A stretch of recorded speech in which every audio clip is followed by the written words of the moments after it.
an occasion where a handmade card is not appreciated. I'm here at my favorite crafting store, JoAnn Fabric and Craft Stores, and I want to show you guys how to make this card for St. Patty's Day. It's just 4 easy craft supplies, and I'm going to take you guys shopping with me. Let's go. Our first stop is going to be in the paper crafting aisle. I'm going to get a white, a gold, and a green for this craft.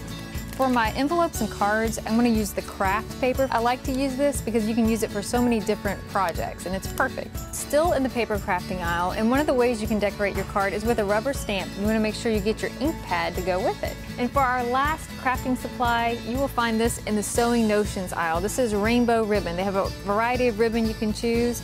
I'm going to use this one. I went ahead and made 3 ahead of time. There are different designs you can choose from.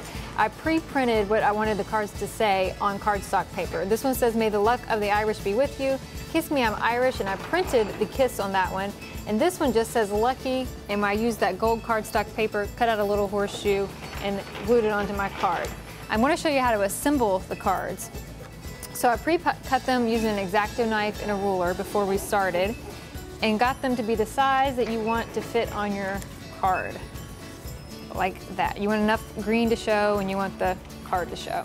So I'm going to go ahead and stamp it ahead of time. It makes it easier when you're putting the card together.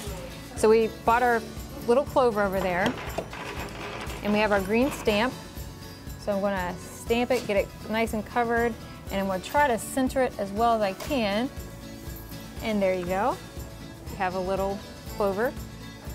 So next, I'm just going to hot glue this. I like to use hot glue instead of regular glue because it doesn't come through your paper and it's done instantly.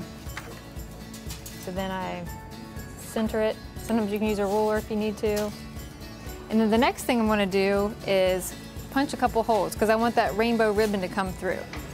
Again, sometimes it's a good idea to measure ahead of time, but I'm going to kind of guess here. There's my 2 holes.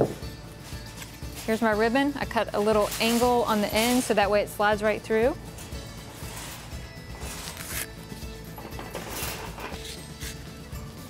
And I'm going to try to make it as even as possible. And you may need to trim your ends.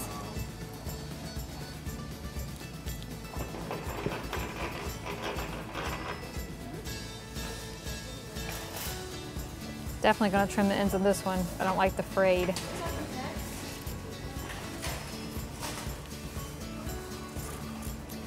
And the last thing we're going to do is glue it on our card. Make sure you're gluing it the right side up. I've made that mistake before, unfortunately.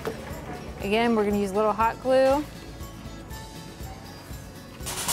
and try to center it. And there you go. Quick and easy. If you want to make some of these at home, you can just follow these instructions. Go to your local JoAnn Fabric and Craft stores and get all the supplies and be creative.